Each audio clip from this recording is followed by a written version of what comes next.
Good evening, everyone. Yang Yan Zhao back again. Tonight, extra special guest. You know him as the King of Comics, the man who's responsible for reinvigorating, resurrecting newsprint.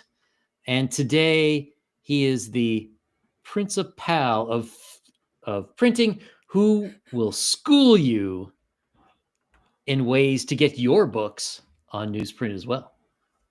All Welcome right, back. I can't wait to meet this guy. Oh, it's me. Okay. All right. Um, Good to be so, back. if you don't mind, give everyone the 30-second overview. Who are you? What do you do? My name is Peter Simeti. I'm the founder publisher of Alterna Comics, and you might know me also as the creator writer of King Cryptid, which is an ongoing series of mine that got started a few years ago. We're funding issues 10 to 13 right now, so 1 to 9 are right now available. And I'm currently raising money on Fund My Comic to basically have an indie newsprint print shop and printing these comics in-house. And we're going to be making mini comics and standard size comics up to 48 pages, black and white or full color. So, this is for me one of the most interesting crowdfunding campaigns I've seen, at least in the last 5 years. And it's it's not a specific book, it's not a specific property, but at least in my position over here in a corner, one of the biggest impediments to people really being able to compete with books, there's sort of a three-legged stool of problems that we need to correct. And one of them has been the unbelievably high cost of getting decent quality books. And I'm really hoping that this is going to be something that helps a lot of the smaller players in the area, so that that I won't have to spend $5,000 to get books printed when I have like 50 backers. So Yeah. if you could quickly, as a publisher, you've been publishing for years, and I think Alterna came back to newsprint in 2017. Correct. So why now publish your own or print your own? Sorry, not publish your own. Mostly, I'm noticing the same kinds of things that are happening. We were using a commercial web press printer, and web presses are huge. They're like the size of like a house. Some people think that's what I'm getting. That's not what I'm getting. Um, I found a way to produce newsprint comics with pretty good printers that you could find and get them into your house, and you can still kind of afford them if you want to put such a big investment up, but you really need to have the rest of the equipment to be able to scale the production. So that's where this campaign comes in. And I also want to purchase multiple printers, so I'm able to up that production time. uh, I found that there was a lot of stuff going on with the commercial web press side of things where we were noticing obviously the costs were rising, and part of the reason that the costs were rising was impacted for us with damages that we would receive. And sometimes we'd have like 15 to 25% of a print run damaged, and that was really irksome. So the past 2 years I've been looking at alternatives and different printers to try to work with, but I found we were working with probably one of the best ones, and it was only going to get worse to leave them. There's some newsprint printers where they won't even go to print unless you're printing like 10,000 copies. Ours, we were lucky enough that they would go to print if we were printing 2,000. But I've been noticing that the cost savings is getting dramatically cut year over year with them. So I kind of, well, I needed to go back to print with an issue of King Cryptid number 2, and I largely need to go back to print because the printer messed up. Um, there was a really bad misprint that had occurred on a couple pages where, for some reason, even though it was a black and white issue, the magenta, the red, Uh, Something happened and made the page look like a bloodbath. Mm. It just splatter, and it didn't happen to the entire run, but it happened to about 400 copies. And Ooh. now the printer made right monetarily with that, but I'm still out of 400 copies. So when we sold out of that issue earlier than the rest, I figured, all right, let me look for alternatives, because at this point, it doesn't make sense for us to go back to print on an issue if we can't print, at least, to be honest, to even get it close to what we were getting them printed at originally. You had to print like 2,000 copies, and that wasn't going to happen. I only needed maybe I could have a couple hundred, but I figured I'll print like 100 on a print on demand company, uh, that will remain nameless because I don't have many kind things to say. So I did that and printed it as close to as on a new newsprint stock as they could offer. It was maybe double the thickness. It was still kind of like a cream uncoated uh, paper stock, so it had a little bit of tooth to it. I didn't want it on glossy or matte or anything like that. Mhm. I wanted to kind of get as close to the newsprint as possible, and the cover stock was relatively the same. I think it's a little thicker with the print on demand, but they say it's the same from what we were using with the newsprint printer.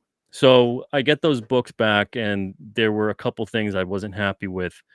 Um, One thing I wasn't happy with in particular, I got the book to show, and this happens. It's not necessarily. I mean, I don't want to say it's not their fault because they did it, but it happens with a lot of printers, especially digital printers, where the book kind of bows out like that, doesn't lay flat. Mhm. I had to take one apart and then fold the pages and restaple them to lay flat. And that's what happens mostly when the printer folds all the pages together, as opposed to fold the pages individually, then put them together and collate them. So as you can see, it's a huge difference. One of them looks like what you would expect from a comic, and then the other one, uh, it really bows Yeah. out. And that becomes a real nuisance if you're someone who does a lot of shows and you stack the comics up. You'll notice they'll start to cascade, or if you put them in a short box, a long box, whatever, you'll start to notice the box really, you're losing that economy of space because those books are gonna just bow out and really cut the amount of books you could put in a box in half. Not to mention it's just annoying because as you're reading, it constantly wants to close on you. Uh, Doing it the other way around, that doesn't happen. None of that stuff happens. It's just like a regular comic that lays flat. It opens flat, it lays flat, stays flat. So after going back and forth with the printer and having some spirited debate for a few days about the various issues that I had with the print run, I thought, you know, can I actually do this? Because I started getting fired up about it. And I thought, well, I'm looking into what is getting used to print these comics. And a lot of the times at these printers, and I don't know what equipment these guys have, but there are machines and they're massive and they'll take up like a whole room, like these booklet making machines, and they'll do a fairly decent job, and it's more about speed than quality a lot of the time. Sometimes you get the benefit of both, but that machine's usually in the 50 to $70,000 price range. And I knew I didn't want to be a print shop, so I didn't need anything that crazy. I definitely couldn't house it. I would have to have like separate office space or a warehouse or something else. I couldn't house that here because everything I'm getting, I'm going to house it here. I actually have the first standard comic printer arriving tomorrow because we hit the first mini goal. So that's exciting. I Nice. get to play with that and test the settings out and perfect it, and then hopefully have a prototype to show everybody in about a week or so. A full size comic prototype, not a mini comic. So I was looking into all the different tech that's kind of advanced over the years for printing, and there's been a lot of advancement since the last time I even looked into any of this, which was roughly 5 or 6 years ago. And I always had this idea that it would be like 100 grand to do it right. There's That doesn't make sense to do it in my position. I don't think it would make sense for most people's positions. You'd really have to become a dedicated print shop to justify that expense. But when I was looking at everything that could be done with what I needed to get, and it doesn't have to be because these machines can really be expensive. I don't know if anyone's ever looked into it, but like a stack cutter, a folder, like a paper folding machine, a saddle stitch stapling, like booklet maker machine, all these different things. But the printer turns into one of the least amount of costs if you look into all the machines. Now you could maybe rent the machines and things like that, but there's still machines you can't rent that are vital parts of what you need to make these things properly. Um, but some of this stuff is like you picture like a paper cutter, a stack cutter. How much could that be? Some of these things are like 10 grand, depending what you get. It's it's I don't know. It's crazy to me. But I'm finding ones that I could get that are like 100 or 200 or whatever, that they're high quality, they're heavy duty, they're industrial, they're commercial, but they're not maybe automated. So instead of, and again, I'm not going to become a full-fledged print shop where that's all I do. That's not the point of this. The point of this is to do small runs. The point of this is to help people when I'm able to. And that's why it's so vital to get on the campaign, because it locks in your spot. Because once the campaign ends, once I stop taking those pre-orders on the vouchers per se, printing's relatively going to be shut off for a while. I'm not going to keep on taking jobs over and over and over again. I've got the jobs that I need because I want to print our comics in-house and the people who come on the campaign. And then as I see that there's room in the schedule, I'll open things up. I'll make an announcement. Okay, if you've got a print run you want to come in and then get and order it, you can go for it. So it's not going to be something where just 24/7, 365, I'm a printer. And that's not what this is designed for. And also the thing is if you've got like a 1,000 books or something you want to print up, or even like 500, you're probably better off going to a commercial printer in terms of price. Because even though I can do these things affordably for short runs, I can't match the speed, and I definitely couldn't match the price once you get to a certain quantity. There's a cap to the pricing that I could give. That's why it goes from or up to 200 copies, 48 pages, 8 pages to 48 pages, and then 200 copies of a book or less. So I realized that I could print this stuff. I just cut out a page from one of the old Alterna books, put it through the printer I have at home, which is just like a 10-year-old inkjet printer, and it ran through perfectly fine, which was kind of odd to me. I never tried doing anything like that before. There were no paper jams. It didn't print weird. I got the example on the site, but it's also like right here. You can see where I printed over it, So it's over one of the old books that we had. This is a King Cryptid page. It's smaller. I think this is like about 5x7. And so then I went to the store and I got a pad of newsprint paper. Very, very similar weight to what we use in our books now. And I ran a bunch of pages through. So I put, a colored page through. And then I had it on draft mode. So that's why I did that. And again, this is a 10-year-old printer of mine. This isn't the printer we're going to be using. Not even close. It's like a $50 printer when I got it. And this was mostly just to see, like, can this even be done? But all things considered, when I was printing out the mini comics on my crappy little 10-year-old printer, it printed out way better than I had expected, to be perfectly honest. So after I was done printing pages, I put together like a little like proof of concept book, just kind of stapled it together and everything. And then this cover is just like a poster that was cut up to size. It's not a cover that was printed for it. I do have an example of something that was. So these were just all pages run on draft mode again, just to put something together with all the different styles that Alterna has. The focus wasn't on quality for this. It was just to see, how would this look? How could I do it? Is it even possible to assemble something like this? And again, this is a mini comic. This is 5 inches by 7.5, so 5 by 7.5, and stapled it together. So you got the staples here, and it lays relatively flat too. When I'm talking about this part, it's going to bow out here anyway. But I thought, okay, that's kind of cool. Let me try to actually print one that's really nice. So I printed a black and white prototype and a color prototype, and these are exact replicas, mini replicas of King Cryptid 1 and 2. And the covers, I'm going to actually outsource the covers to a local commercial printer because the pricing they gave me to work with me was great. Because I said, look, I'm going to get a lot of jobs, and it's just going to basically be you guys printing what's essentially like double-sided posters that are folded, and that's all I really need, and I can go pick it up. It's like an hour away. And they said, okay, what kind of paper stock are you looking for? So I told them, and it's literally the same. It's the exact same paper stock. They sent me samples. It's the exact same stock that we're using right now on our books, which Nice. is like an 80-pound gloss. They have an 80-pound satin, which is kind of nice too, but I'll stick to the gloss for now.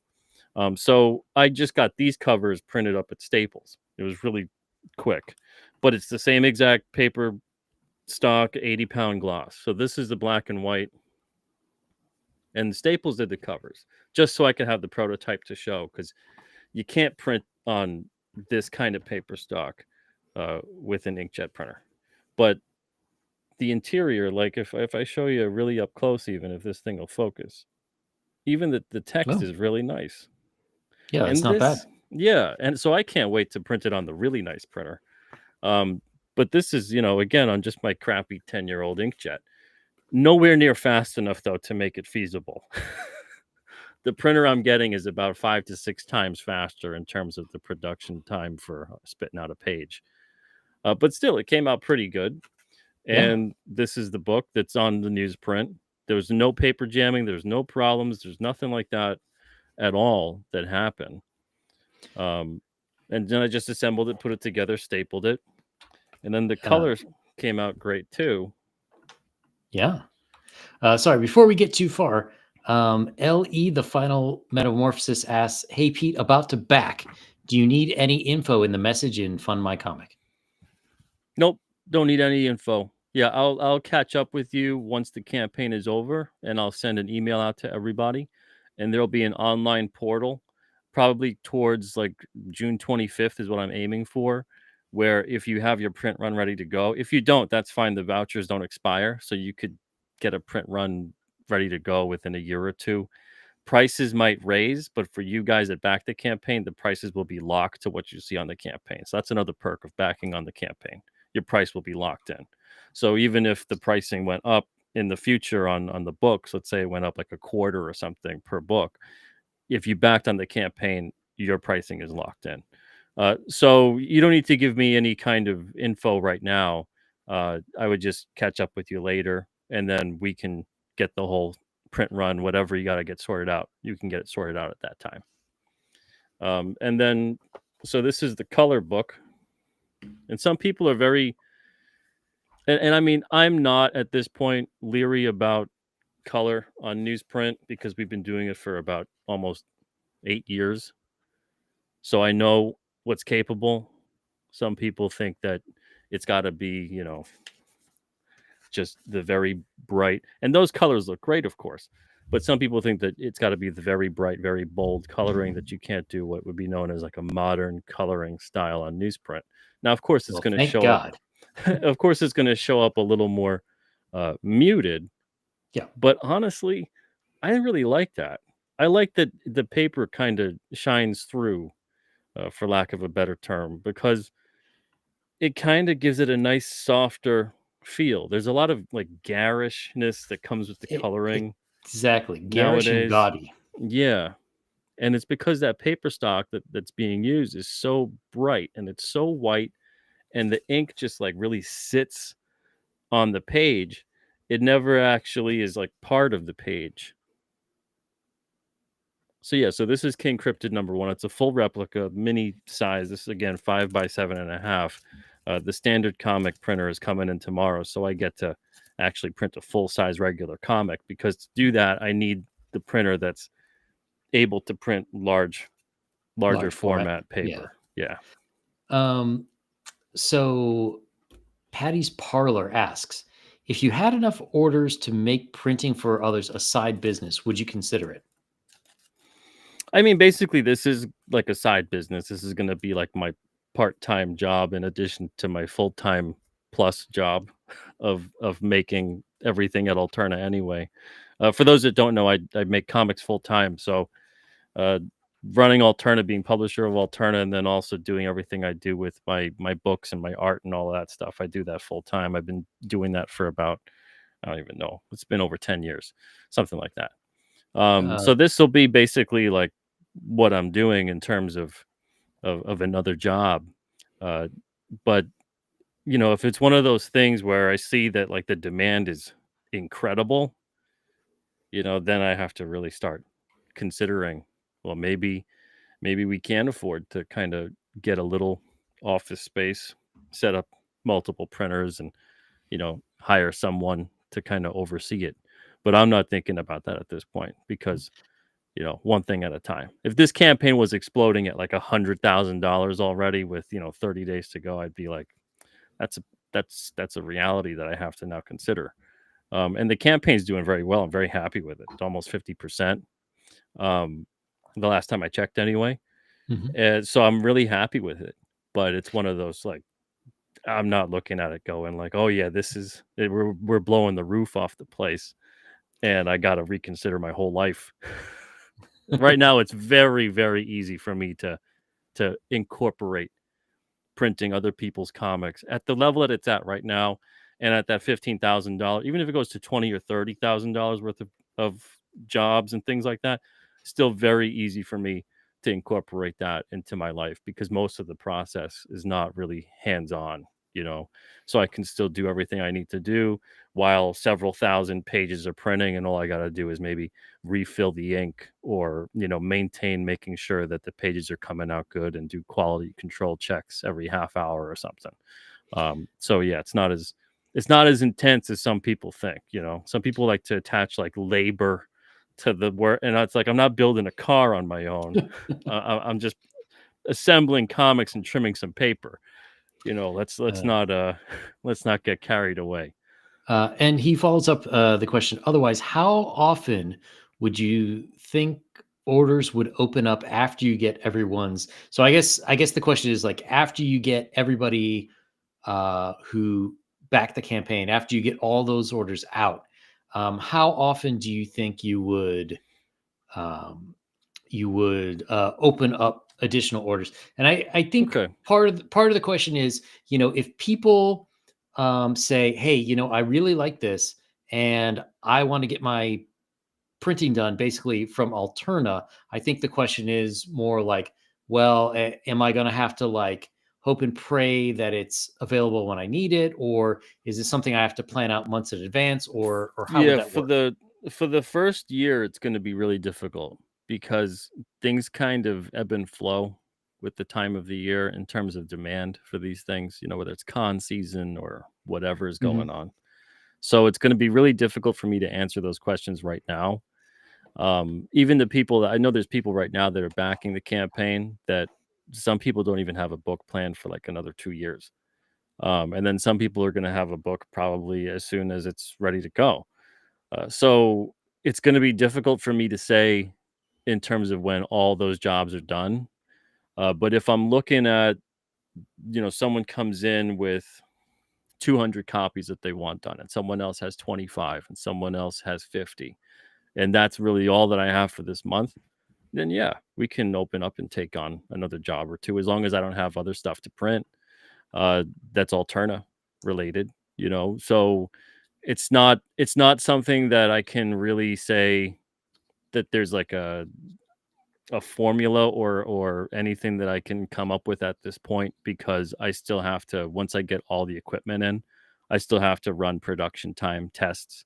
Like I'm basing very conservatively off of what the estimates are from what the manufacturers of these pieces of equipment say that these things can handle, and I'm cutting it down to like they can handle 10% of what they tell me they can handle.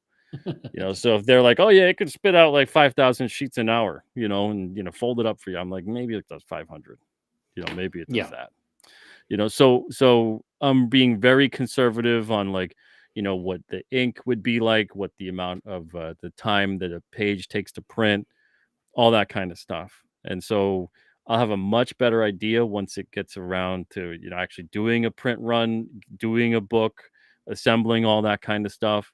Um, I'm not, so with the stack cutter, it's going to enable me to cut maybe about 10 books at a time and trim them.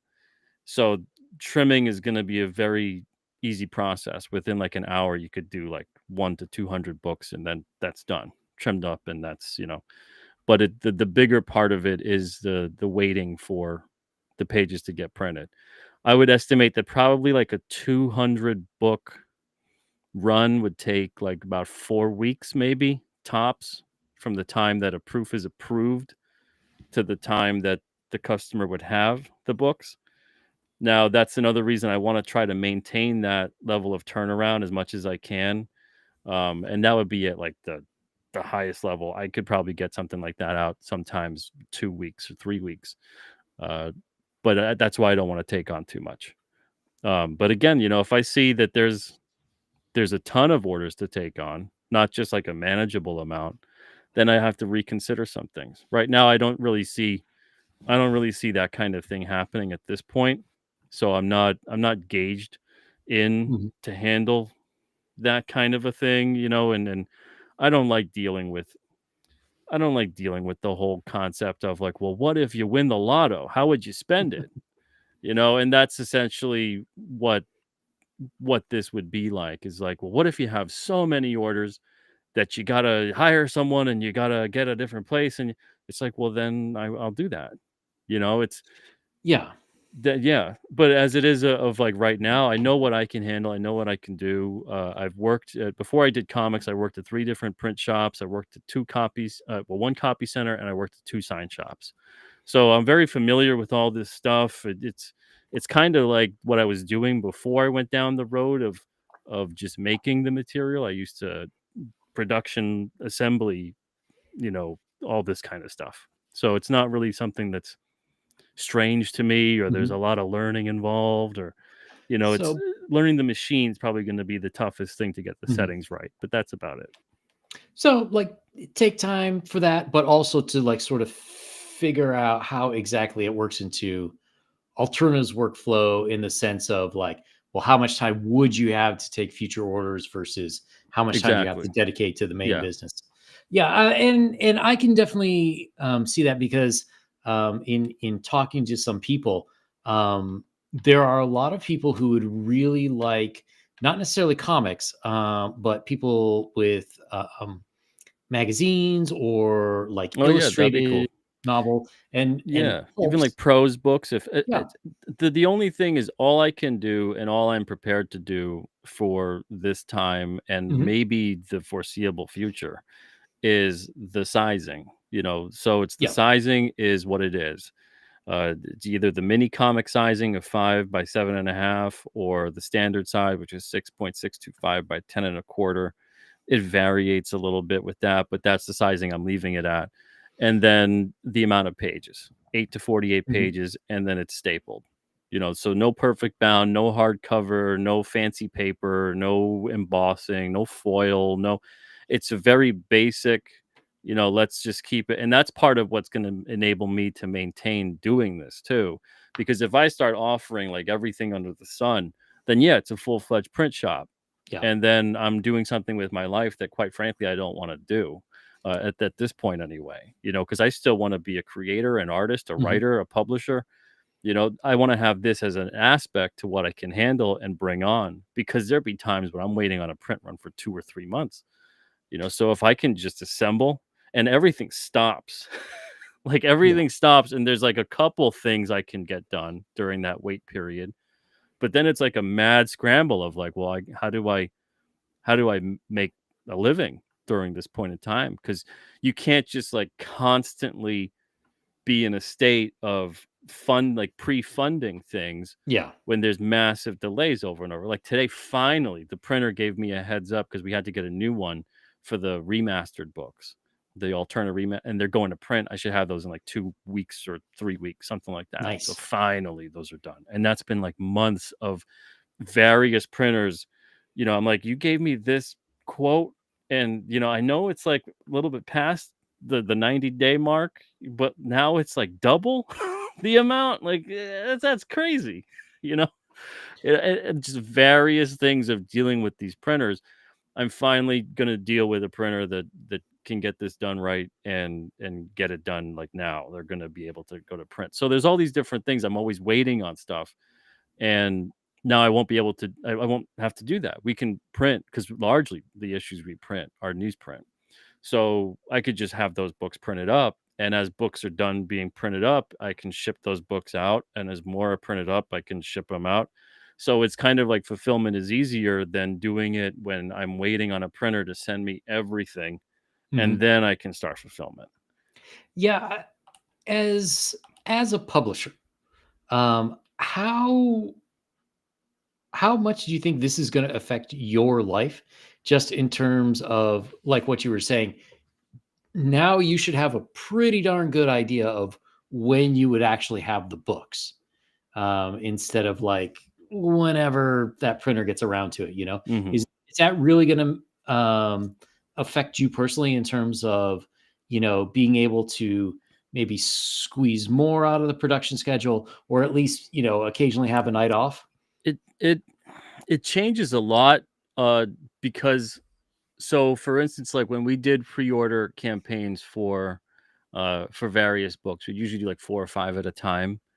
Um, if the creators, because we had to print a minimum of 500 to get the pricing where we wanted it, 500 of each book with a total at least of 2,000 going to the printer. So if we had 4 books, 500 was the minimum. If we had 3, you're talking about like 670 or so is the minimum, et cetera, et cetera.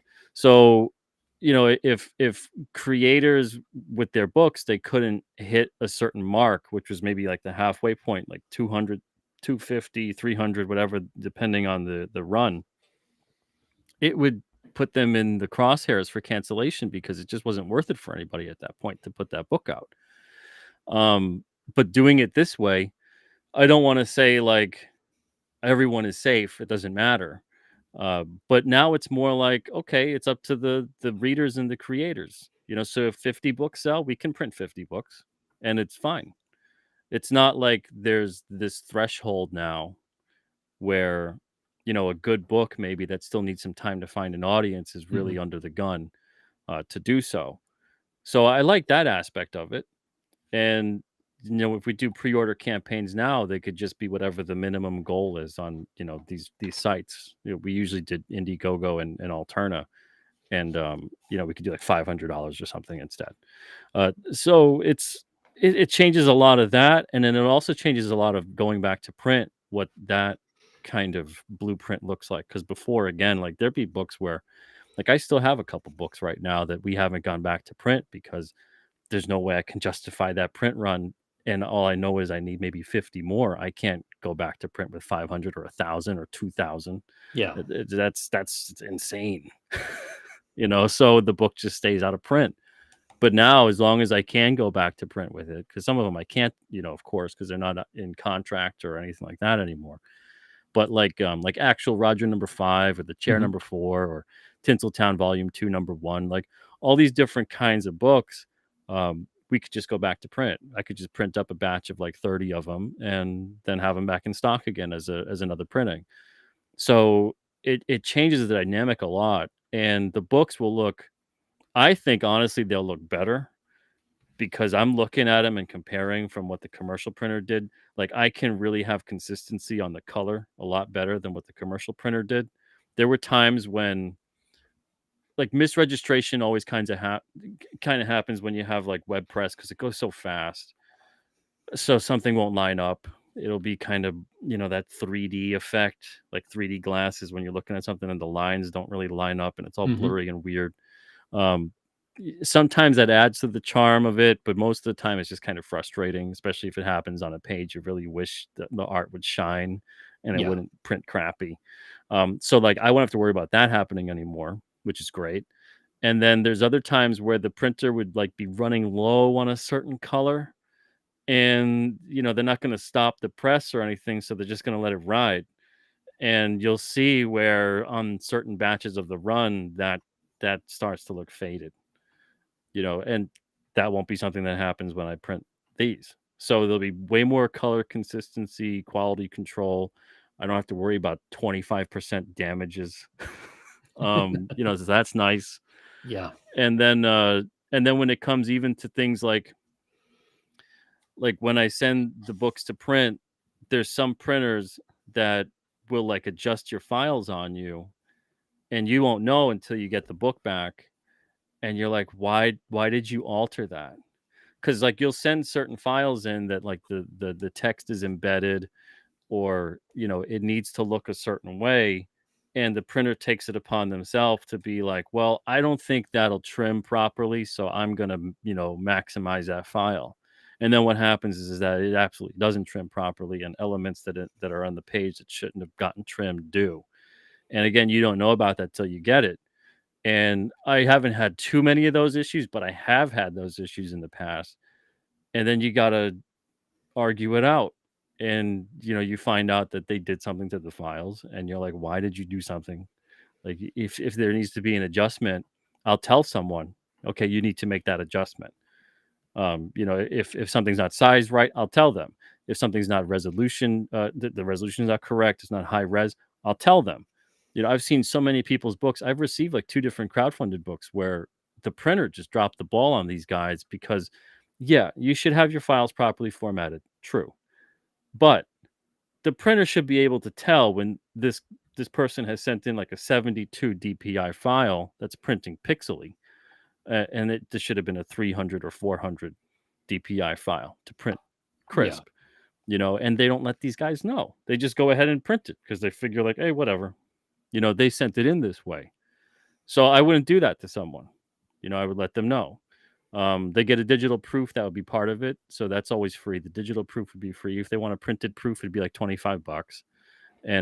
That's actually a perk on the campaign, is that instead of getting one proof copy, essentially you would get in the mini and the standard, so you get both. And that's the only time I'm offering that at 25. So you can actually see what your comic would look like if you have it ready to go. You would just have to send it properly sized and formatted, and then we'd print a mini and we'd print a standard size. So it'd be, you can have one of each and do with that, whatever you want. Whether you use it for your own purposes of referencing what a print run would look like, or, you want to have a one-off item or something like that, or just to have it and just say you did it. It's up to you. So we have that as an option on the campaign. But it's one of those things where I've been doing this for so long. Like, for those that don't know, this is almost my 20th year making comics, and I'm a degreed graphic designer, but I've seen a lot of things in the industry change, and most of it not for the better.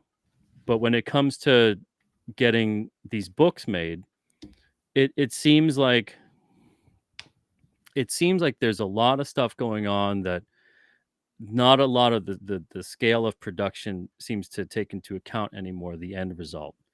Like, things are being priced that it's really difficult without making the pricing so high that someone can make money on these. And when I was looking at the pricing of what it would take to do all this, because some people are looking at my pricing and they're balking, and they're going like, Pete, you're gonna kill yourself here because it's so cheap. And it is. But I'm fine. I'll be fine. I'm looking at the pricing, and we're still making profit on it here. So, to do this on, and the newsprint's part of it, of course, because newsprint is cheaper than a much more premium paper stock. But it just boggles my mind when I'm seeing just the crazy cost of manufacturing on this kind of stuff, when you really compare it to even some other aspects of creation, and it's crazy. So, that's a big reason why I figured, let me open this up to other people too, because they're probably experiencing the same thing as me and getting really frustrated that they're trying to just make their 24 or 32 page comic. And even if they make it in black and white, they're still probably going to pay like close to $3 a copy. Uh, that's crazy. Yep. For a black and white 24 or 32 pager, it should be around like the $1.50 or so range. And unfortunately, it isn't at so many of these printers.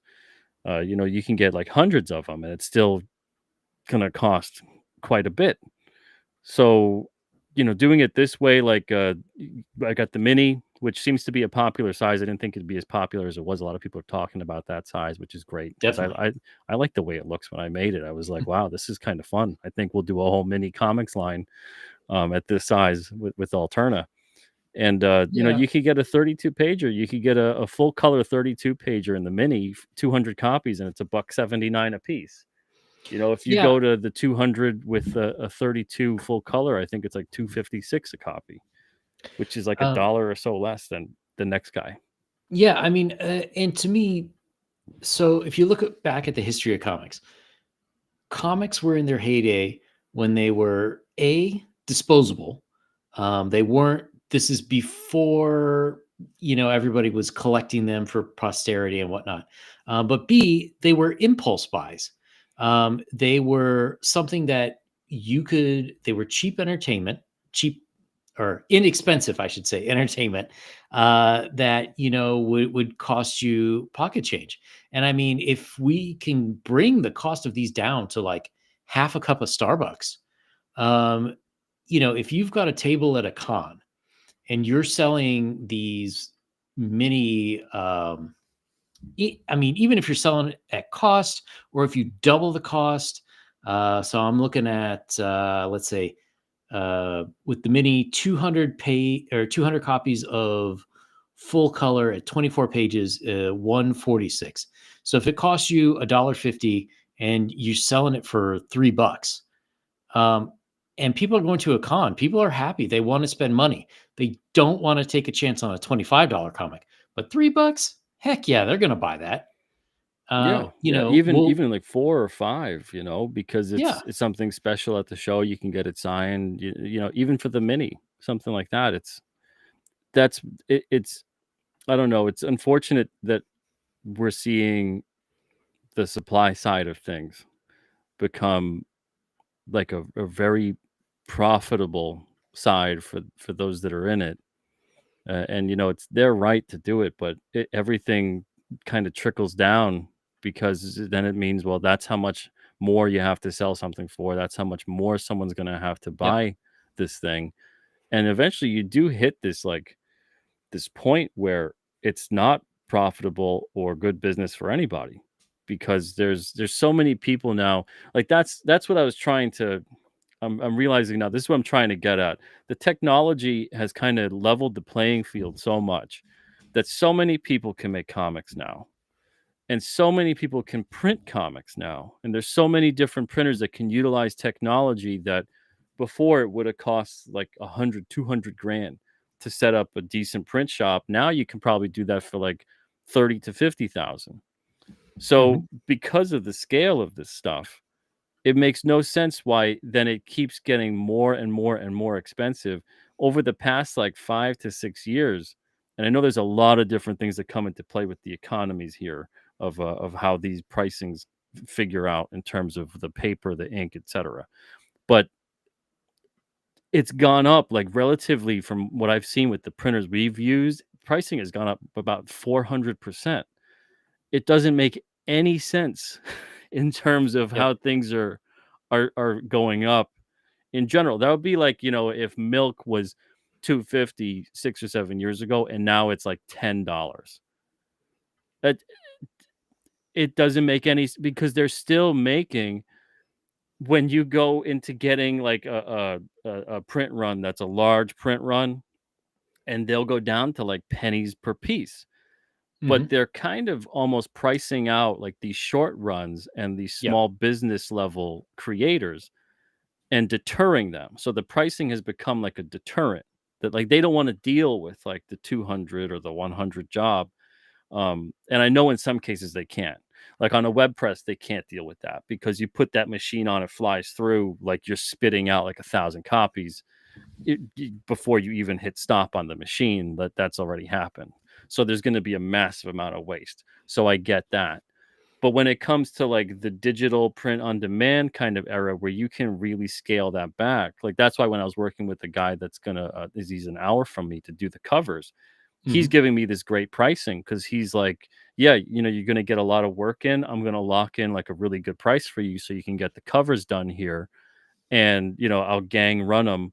That's putting them all together, and that this way we can treat it as one big job instead of treating it as like 4 or 5 or 6 or 10 separate jobs, you know, and he'll price it out. Like this guy's like one of Nice. the co-owners of the place, and he was really working with me. He's a comic fan and everything. So it was kind of like a great little, you know, kind of relationship that we're establishing here, which could be awesome.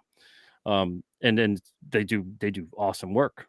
So you know, it was nice to be able to pair with someone who was like-minded because he was bitching about the same things in the print industry that I am, and he's like saying Yeah. how a lot of this stuff, like it's a marketing thing now. You can't even get like newsprint. There's various paper suppliers now that are trying to really sell newsprint as like this high premium thing because it's green. You know, it's Yeah. certified. It's all this stuff. It's sustainable. And he's like, this stuff 10 years ago, no one could give a crap about this paper stock. It was so cheap. He's like, but now all this kind of stuff, like the paper that has texture and has more wood pulp in it, all these other kinds of ground wood paper stocks. He's like, I'm seeing the pricing go through the roof, not because they cost a lot, but because like they're marketing the hell out of it. Yeah. And he's like, you know, this stuff is some of it's now costing more than a really high end like resume paper, like a bond paper that you would get. And he's like, this is absurd.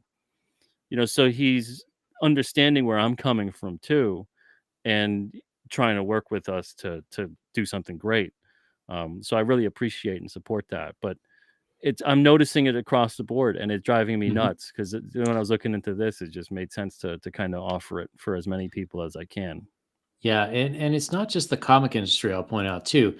So Patty's Parlor points out drive-through RPG just increased their black and white prints by almost 100% or so. And drive-through RPG is one of the main ways that small indie game designers Mm, were getting their products out because it's the same thing. You get a really big campaign and you can afford to buy 1,000 books, or um, you got to go through like a print on demand type place. yeah, yeah, um, yeah. I've noticed the same kind of thing, and it's like I said, this is kind of me putting my money where my mouth is, and hoping that everybody else can kind of help me reach something that's just out of my grasp, you know. And it's Hmm. if we get more raised to a certain extent, like because I don't know how this campaign is going to end, but I would like to see if it really warrants doing so. You know, we get like double up on the printers, so I have two standard comic printers and two mini comic printers, and that'll really decrease production time. That'll Yeah. that'll really help with that because that's probably the biggest hurdle. Folding these things, assembling them, cutting and trimming. That's like just a day or two. That's not a big deal. The printing and everything else that takes up the bulk of the time. I think I saw someone ask about how long would like a 200 Hmm. page book, a 200 run take, and that'd be just a couple of weeks, you know. So Hmm. probably by the time that you know, that's if I have no other books printing, of course. But I'd be taking on basically one job at a time unless I can use like a mini comic job and for the mini comic printer, and then the standard comic printer, so I could have then two at a time. Yeah. But you know, for one 200 on the run, it'd be like maybe 2 weeks to print everything and maybe a week for assembly, and then whatever the transit time would be to get to you at that point. And that would all be like including after you've approved of your proof, Hmm. you know. So it's not when you send the files in, because sometimes there's a lot of problem on files, and then you got to go in there and actually format them correctly, so that'll add into the production time. But that's not my production time, that's your production time at that point. So just to go over the perks a little bit. So for $25, people can test out their comic in both a standard size, so like roughly 6.5 by 10. Yeah, basically Mhm. like the equivalent of this size for the standard. That's like 6.625 by Mhm. 5 by 7.5. So the mini is 5 by 7.5, and this is 6 5/8 by 10 1/4. So that's the difference, Okay. and you'd get both. Um, and the so what So exactly this is is this one? this is a sample. This is basically if you want to see what it would look like. It would be very close to what's done on this rinky dink, copy I made that's in draft Ah, mode. But okay. it'd be nicely printed with a nice cover. And on the inside covers, there'd be pricing for the full color run, and there'd be pricing for a black and white run, mini comic and full size. And then there would be on the back cover like a template type of thing with the little information of how to format your files and what we need and the sizing and stuff like that. But Okay. it would all there'd be one page of each Alterna book. Mhm. So you really get an idea because we have a lot of different books at Alterna with a lot of different styles. So you really get an idea of what maybe your book would look like without us printing your book, because we have cartoony, we have watercolory looking books, we've got modern coloring, we've got black and white. There's all kinds of different things, so you can gauge looking at the different pages and how they printed. You can kind of gauge how yours would look based on that sample book, and you would get a full size and a mini on that as well, and that's the $10 one. And I didn't mention it on there because fund my comic, like when you put something through, it gets kicked out and then needs to get approved again, and I didn't want the Mhm. campaign to freeze. But I'm going to be signing all the standard these sample Oh, ones. I'm nice. not going to sign them in the future. I'm just signing the ones that are part of the campaign, so you get like the first batch made and it's going to be signed, and that'll just be like something fun for people if they just want to support the campaign and get like a nice fun printed piece of what Mhm. could be Alterna or maybe even indie comics history. Who knows? Hopefully. So Hopefully, not to honestly, I do want to say this. Mhm. I can't give away all the stuff that I'm going to be using. I wish I could. There's been people out there that when I used to give away who I use for printing, they made a lot of trouble for me with different printers. So I don't want someone to be calling up this company or this supplier or that supplier, or like tearing them down, tearing me down on social media and being like, do you know so and so was printing this stuff? Because it's all crazy people bullshit. So I wish I could say everything that I'm using, but I can't chance it with that. So I do apologize for that. But I do want to let you know everything's on Earth. So if you want to get it, if you want to do research, I did like 100 hours of research with stuff. If you want to put in the same kind of time and effort and seeing what you would need, you need to print, you need to fold, you need to trim, you need to staple, and you need to well, yeah, that's about it. You don't really need too many steps here. So you can get all these things that'll help you to do that. And then this way you can, if you want, maybe you can consider printing your own. Like I'm getting stuff that's like industrial level to scale this, but you can on a smaller level if you do 50 or 100 comics of your own. If you take apart a comic if you want and look at how the pages are laid out if you need to, write on them, assemble it, look at it as a production experiment. You could figure it really out pretty easily, and then you can do maybe your own and get maybe like $1,000 $2,000 investment into everything you'd need on the very small scale, and print 50 to 100 copies. And you can do that as much and as often as you would like. And maybe this kind of inspires people, and they go, look at him, he looks like an idiot, maybe I can do this, I look smarter than him, and maybe that happens. That'll be awesome too, that it inspires other people to do something similar like this. Um, and so, not to be rude, there's a T-shirt and there's some sketch cards, but I want to get to what to me is the really interesting part. So this isn't a campaign where we're begging for you to buy Pete a printer. This is a campaign where you're investing in your own futures. Yeah, largely you're investing in yourself. Yeah. Yeah, you're trusting me with this, and I really appreciate that trust. But you're benefiting yourself largely if you get a print voucher, especially. Yeah, and let's talk about these vouchers. I don't feel the need to scroll through all of them, but it goes from in increments from $50 all the way up to $1,000. So if people get a voucher, is there a time limit? No, they don't expire. And the thing is that if this all implodes, let's say a year from now, I'm like, this is insane. I can't do this. This is nuts. You will either have the choice of getting your money back, or you will have the choice of converting that and just using it as a gift card for the Alterna site. If you're like, I don't want to use it as a gift card for this, I want my money back. Yeah, you get your money back. But that's the only way that I would be giving you your money back on the voucher is if I just basically throw in the towel and I say, I can't do this. This is just too much. This is crazy. I'm in over my head. That's the only way. But other than that, the vouchers, they don't expire.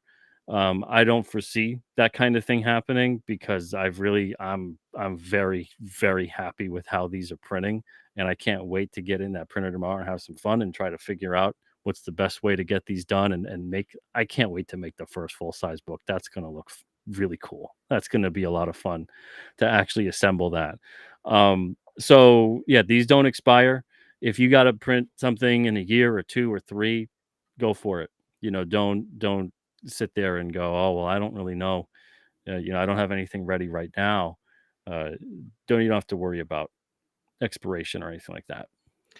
And you know, uh, just so anyone who is unclear. So let's say somebody says, "Okay, I'm going to spend, or I'm going to get $100 voucher," and then they place an order basically for $50 worth of books. Um, what happens to the other $50? Is it The evaporated balance into the gets ether? carried. Okay. Yeah. So it basically the voucher does work like a gift card. And if you purchase Mhm. like 4 or 5, let's say you purchased 4 $50 vouchers. I'm going to give you at the end of the campaign one $200 voucher slash gift card if you want to look at it that way. Um, this way you can actually use that towards what you need. So if you made $100 worth of a printing, you have that $100 balance. So you don't have to worry about combining the vouchers or using multiple ones or having the balance remaining and that balance disappears. It's not like a coupon where like a coupon is like if you don't use it, you lose it. This is you're going to carry it over. So yeah, no one needs to worry about losing any of their balance on there. And if for some strange reason you do, we'll make it right. Don't worry about it. All right. Now, I don't know if this is possible, but what if someone wanted to give a voucher to someone else as a gift? Is that possible?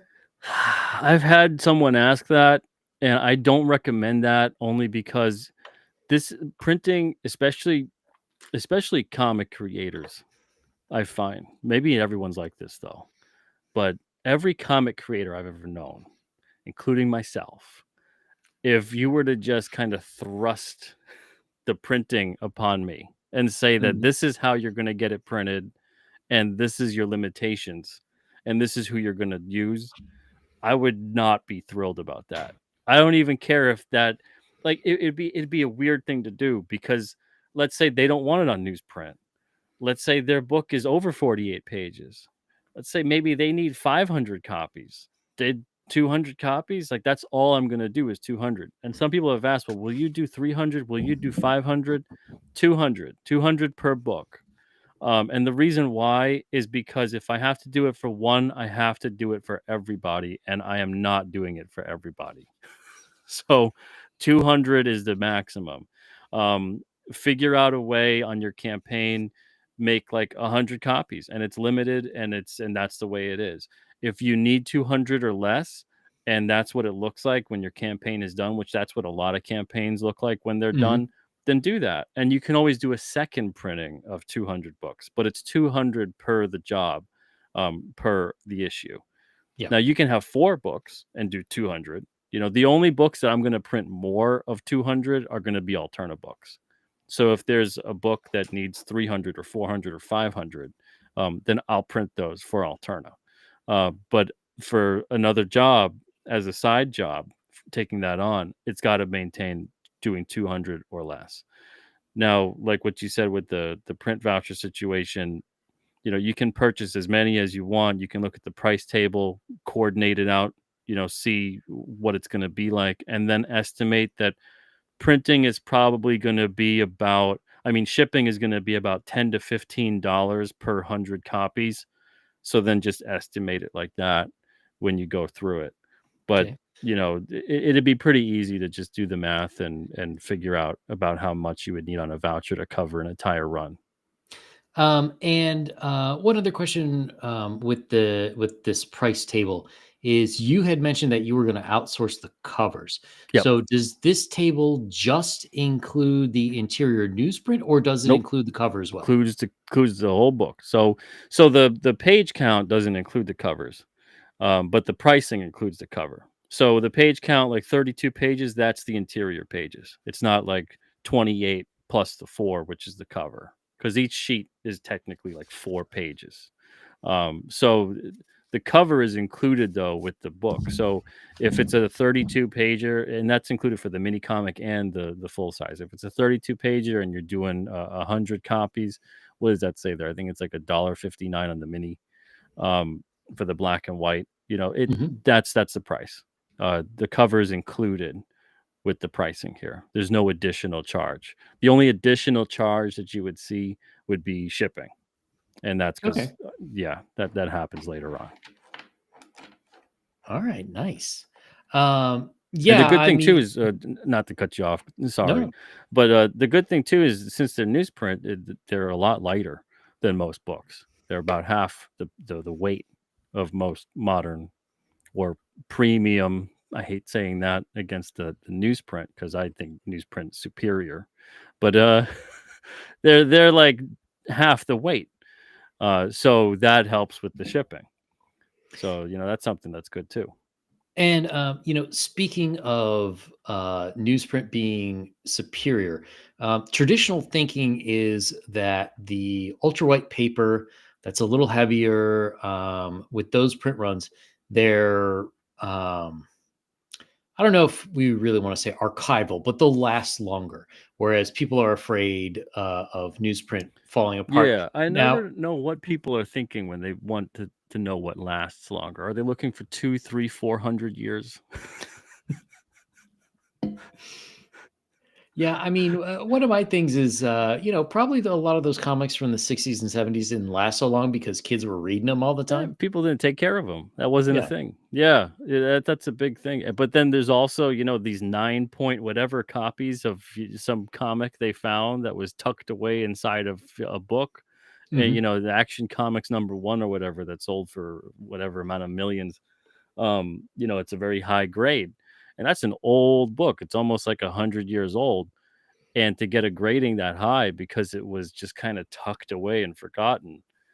Yeah, I hate to say it, but in modern collecting, a lot of these books are getting tucked away and forgotten. They never get really opened up. Some of them.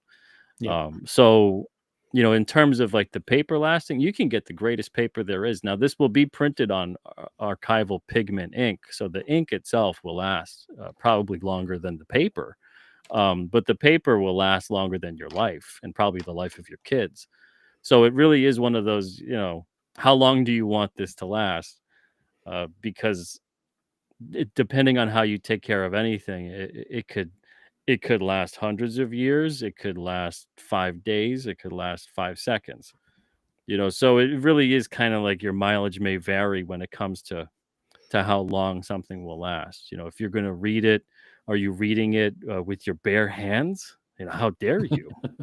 The oils from your fingers will deteriorate that paper faster than if you put on some cotton gloves or whatever to read this. It's you can get kind of crazy with it. So when some people always ask about and thinking like, oh, newsprint, it'll be so brittle, it'll fall apart, it'll be done within 5 years. It's like that's so nonsense. I can't even I don't know what it's like to be inside that person's head, and I don't know if I want to be there. Because you can go to any comic shop and find books that are decades old and on newsprint and are still great. But yet Yep. there's still this weird kind of little, a very small amount of people who believe like newsprint will just like old ancient parchment will just turn into dust and fade away in the wind within 5 years. It's just not true at all. And I don't know where they heard that or where they've seen that, but man. Um, oh, I just had something else I was going to ask, but yeah, sorry. And just to make something clear for the campaign as well. Now, obviously, Alterna Comics, you are primarily focused on comics, but should someone purchase the vouchers and they have like an illustrated novel, they have gaming, whatnot, as long as it's the correct size, you no problems for you, right? Oh yeah, yeah. I mean, they can want to print a magazine. They can, if anything, I encourage thinking outside the box of how you could use this. There's so many different Mhm. ways you can use the sizing, the format, the page count, even the amount of copies you make. You can make something limited edition. So you could still have your big standard print run. So if someone's like, "Well, I sell like 10,000 comics, I don't need this." Well, like maybe you do. Maybe you make 100 of them and you sell them as a limited edition for either, I don't know, the same price, more, less. It's up to you. I would hope that with the cost savings that people consider selling them at a more reasonable price, but I'm not going to police anybody about that. But yeah, there's so many different things you could do with this. So if you want to have a prose sized comic or something. The only thing I ask again is just the sizing, the page count, and then the uh, the saddle stitch. That's it, which is the Yeah, I mean, stapling. this is so great. At that cost, if you said, well, I'm going to spend $50 just as marketing material, you can go to some event or a con or have a contest on your YouTube channel or on your website Oh and yeah. just give them away. Um, and especially to me, it seems like this is a really good primer. If you are one of those people who has like 150-page graphic novel you want to get out there, it can be hard to talk people out of 25 to 45, $50. Hmm. This would be a great sample to give first. Give the first part of the story, in a mini version or something. It in no way will compete with a larger graphic novel, but it'll certainly give people the taste. Like after 20 some pages, you should be able to tell what a story is going to be like, what the art will generally look like, the flow. Do you like it? Do you not? Yeah, yeah. It just the fact too that you can treat it like the mini comics one especially. You could treat it like it's a professionally printed ash can. Yeah. Instead of just and there's nothing, I'm not knocking if you were to do it the way it's been done for a long time. That's how I kind of started with printing things that way.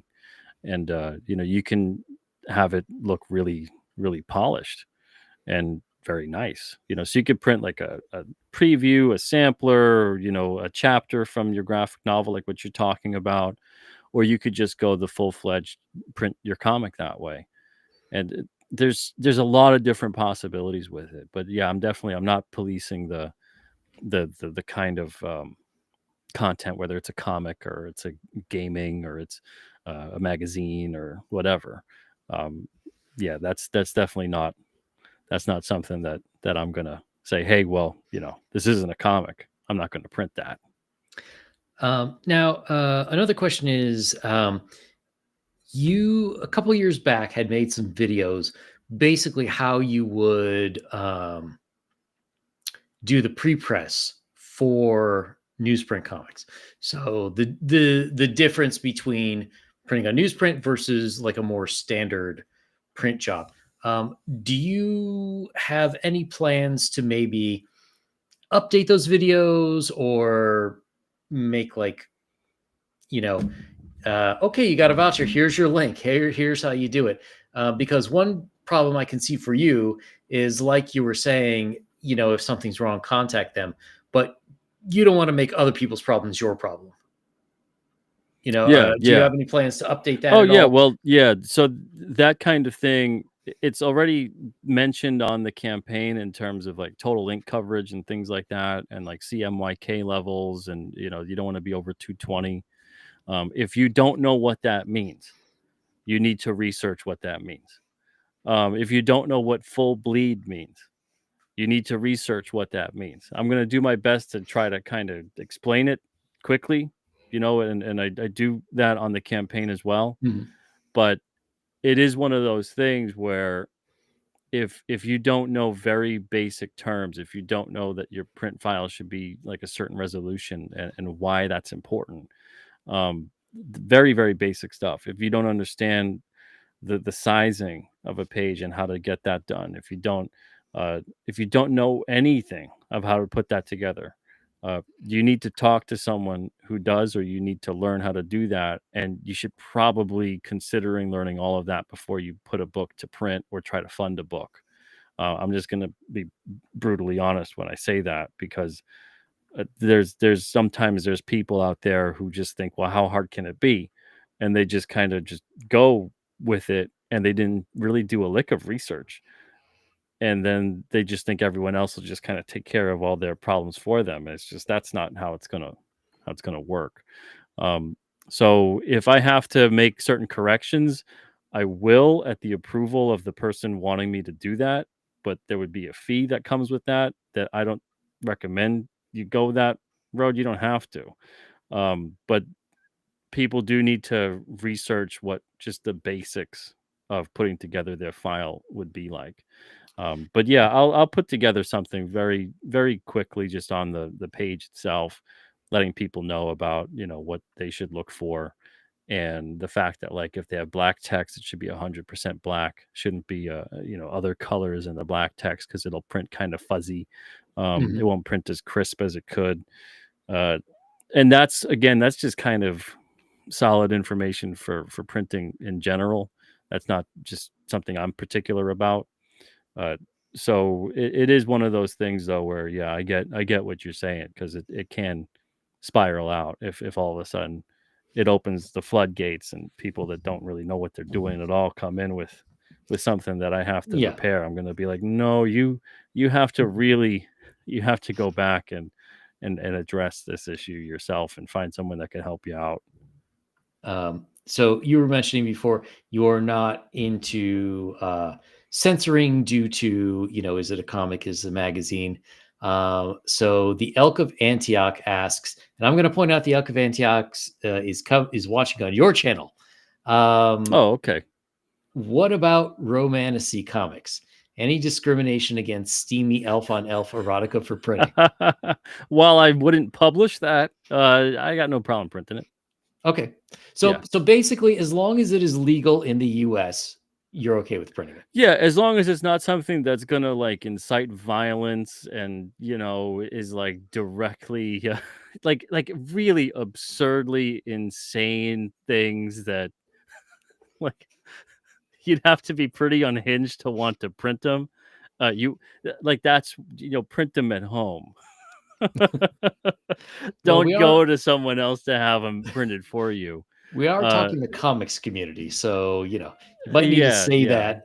yeah. But yeah, it's like 99.9% of things. And the only thing is, because I don't wanna get any flack. I mean, you'd get flack anyway. You get someone that would probably just come trolling along and be like, "Oh, you wouldn't print this thing about this thing, because an anti-free speech or something." And it's like,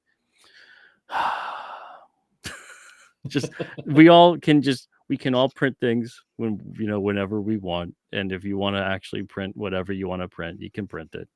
I don't know why And that's the part of it that is a little bit. I thought about it, and I was like, well, this will open me up a bit to some people Mhm. taking a piss, and I Yeah. was like, yeah, well, I'll cross that bridge when I get there, I suppose. But yeah, I don't care about stuff like that. That's fine. That's just like whatever. That's okay. All right. The So is romanticy comic, I mean. yeah, you are now going to be the preferred printer for furries everywhere. Whatever. Um, That's fine. so is there anything else that we've covered quite a bit, but is there anything else that we haven't covered about the campaign specifically, or about what you plan to do with the equipment when you get it, or future plans, like assuming it all works out hunky dory 5 years, 10 years down the road? Can you repeat that one more time? Yeah. So one is if there's anything we haven't covered that you really want to get out there. And then I guess the second question would be if you have any plans, like assuming everything works just fine for the first couple of years, you get your groove. What would be the plan long term? Well, the plan long term would to be keep on making these the way that I want to keep on making stuff in house, and maybe be able to purchase additional printers and see where it goes. If it really blows up, I'll consider other things at that point. Um, Everything takes obviously additional resources, additional time, additional money, Mhm. additional people, maybe even in some cases additional space.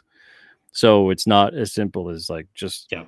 tack on this other thing. It really has to be worth that expenditure and that time. Um, but in terms of just me personally, like I'm going to continue to make King Cryptid. I'm going to continue to publish at Alterna. If anything, we'll be going back to print with books that I didn't think we could probably ever go back to print with. I'm looking forward to hopefully getting more of the comics that we already have, more of them out there. Hopefully, it changes the dynamic for some of the creators that might have been like, I don't know if I can, kind of work this into because it's weird. There's been creators over the years where making the comic and finding the money to hire someone to work with them to make the comic isn't really a big deal. It's more the promotional aspect, the marketing Mhm. aspect, having the time to support the comic in a big way, and that's really important. But I get it with some things because people have day jobs, like they're not all doing this full time the way I'm essentially doing this.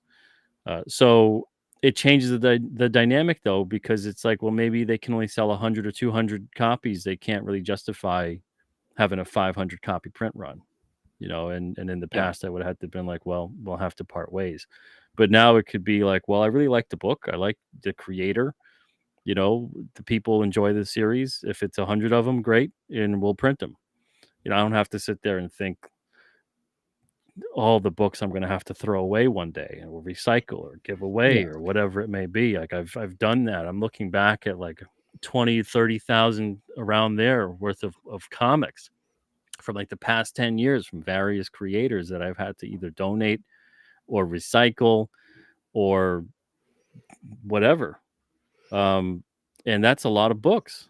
And it's mostly because, I thought creators would be sticking around. I thought that the books maybe would have sold through better. And now it enables me to kind of hedge my bets a bit and not have to take on so much more waste and space and spend the money that needs to be spent. Because even if you get like a 2,000 copy print run to get a book down to like, I don't know, $1 or 80 cents a piece, but if you can only sell 1,000 of those, which is like, yeah, that's great, you're still going to be left around with 1,000 comics that are just kind of going nowhere. Yeah. So this will help you to not go full Jim Shooter on the talent. Exactly. Yeah, and who knows, maybe that also helps me because that's a big part of why I also closed off submissions too, because I'm like, well, I'm noticing that there's a lot of people that maybe they don't have the ability to promote the way that they really should. Maybe I can open up, submissions again even. So it's just there's a lot of possibilities by bringing in stuff in house, and it's nice to know that we'll be able to do this and still maintain that quality. And if anything, like I said, in some ways, or if almost in every way, I think we can make it better than what we have been making it. And I didn't think that would be a possibility 5 or 6 or 10 years ago.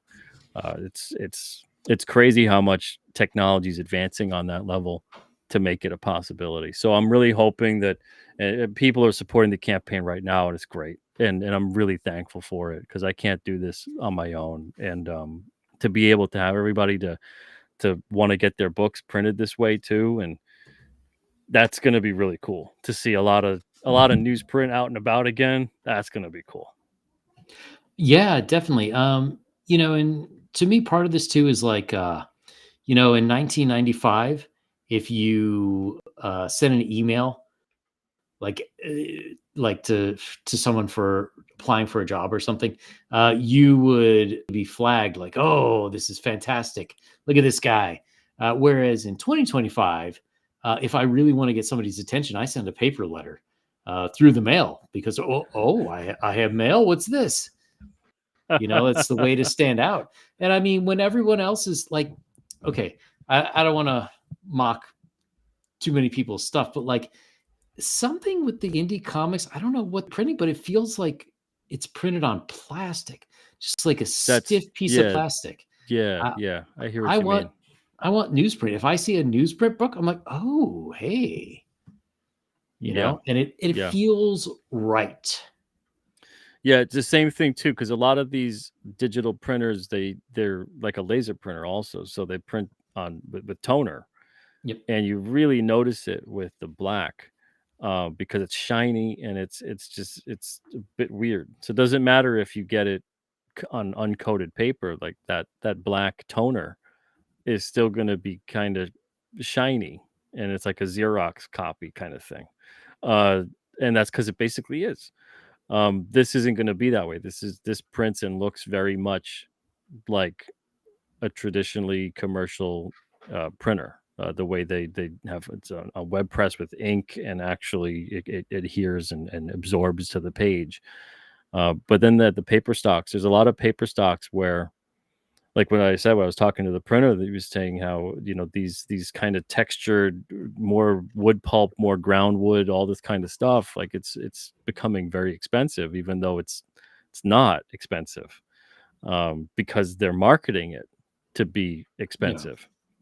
So people are choosing the less expensive alternative, even though it's not actually. It's a weird marketing behind it. But yeah, so you're gonna get like these papers that feel odd. They're a little slick, they're a little too thick. Yep. It's strange. It's almost like everyone is being forced to print their books, the interiors of their books, on like cover stock. Yeah. And Yeah, but not even good cover stock. I mean, good cover stock still feels yeah, yeah. papery. So the Elk of Antioch asks, any more Swan King in the future? I know he's gonna be in more issues of Red Koi, but he doesn't have, at least, I mean, I can't speak for Tyler. But I know Tyler wants to do, I think, 12 or 13 issues of Red Koi and then wrap up the series, and that'll be that. And he's working, I think, on like issue 9 or something right now. Oh, nice. So there'll be more Swan King within the pages of Red Koi. As far as like Swan King continuing as a series, I don't really see that happening, but I don't want to speak for Tyler. If Tyler wants to do that, it's up to him.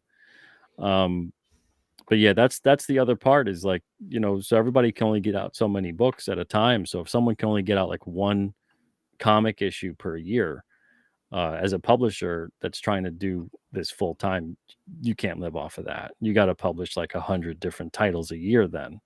And then that becomes a whole host of issues with, managing that many people and that many titles. So that's why it's fine with me to be able to do this printing, as long as I'm able to do everything else that I want to do, which is continue to make art and continue to make my own series, and just continue to keep doing what I'm doing at Alterna. As far as like Swan King, if they're asking like reprints of the one shot, we would definitely do a reprint of the one shot. And I know Tyler wants to do a colored version of it and have Nick Hmm. Welch do the colors. So if he wants to do that, we can print that in color. But yeah, I don't know what his plans are, if he's got plans for like a series or whatever else. I'd love to see Tyler. He's so talented with animals and architecture. I would love to see him make like an anthropomorphic kind of series.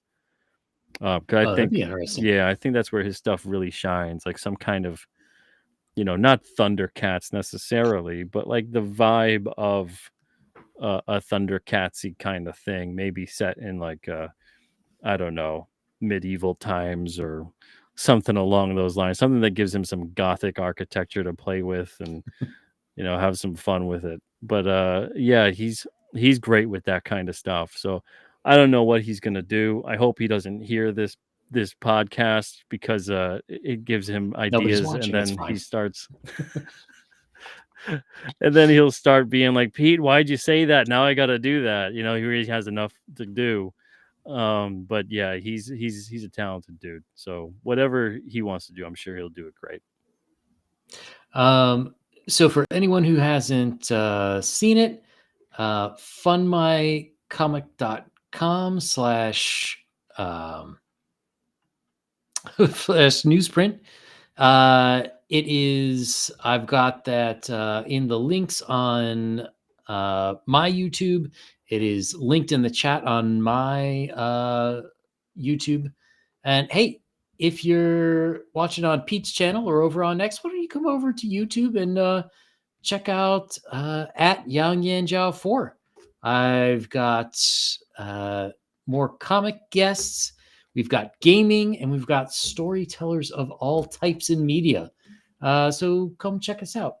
Pete, before we take off, when can people expect to get their first Alterna comics that are printed on the new system? Well, that's gonna be Blood Realm 15 to 18. And I'm having Rob send me those files tonight. He wanted to take a little bit extra time when he heard we were gonna do these in-house. He's like, "Can I take like one more look at them?" And I'm like, "Yeah, why not? I'm not gonna print these for a couple of weeks." So he's gonna be sending me those tonight and tomorrow. And I'm hoping that I'll be able to start running some test prints with those issues, and we Nice. should be able to start getting those comics out to people probably. Let me see, what is it? It's May 21st, probably like early June. We'll start getting those issues out, because again, that's what's kind of cool about it, is that we can just fire off a bunch of issues and I don't have to wait for the entire print run to be done before I start shipping stuff out. So I've got orders to send, and from people who ordered directly on the Alterna site, and then Rob has stuff to send. So when I can fill up a box of issues, I'll send them to him, and as I get stuff printed here, I can start fulfilling that. And that's what kind of makes it fun, is to be able to actually like get them hot off the press. And yeah, so that'll be like early June. We can start getting those in the hands of the very, very patient Blood Realm backers. And we thank you guys for your support and your patience. Nice. All right. So everyone, and if you haven't, go check out Comic Book Radio and go sub there.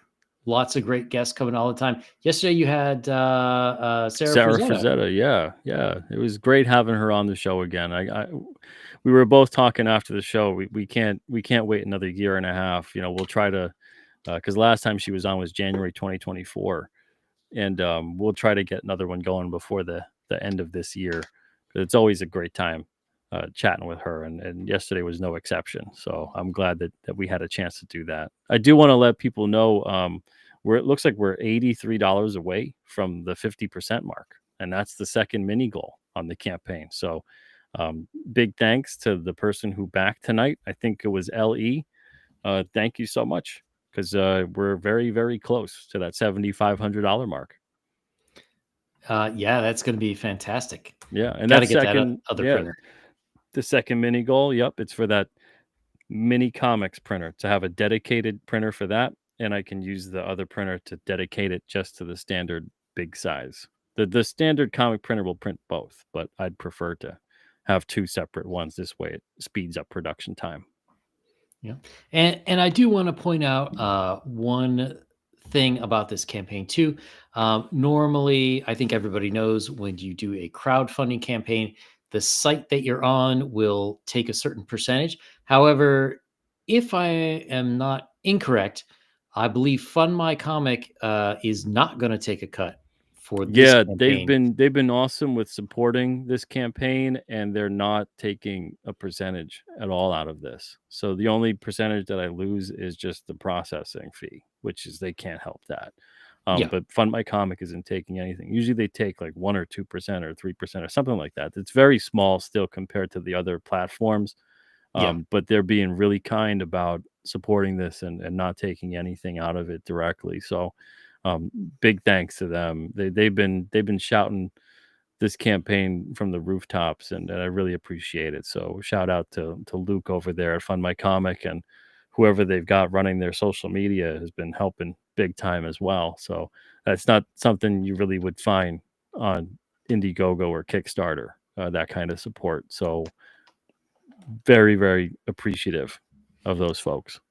Yeah, so for anyone who's watching, even the company that should be making money off of this says, "No, no, this is too important." So for everyone watching, um, help Pete reach Help his me goals. help you. Y- Yeah. Yeah, help indie comics finally get a source of quality short run printing, and help yourself with your own products. So it is getting late, and we will all turn into pumpkins soon. So wishing everyone a good night. All right. Thanks.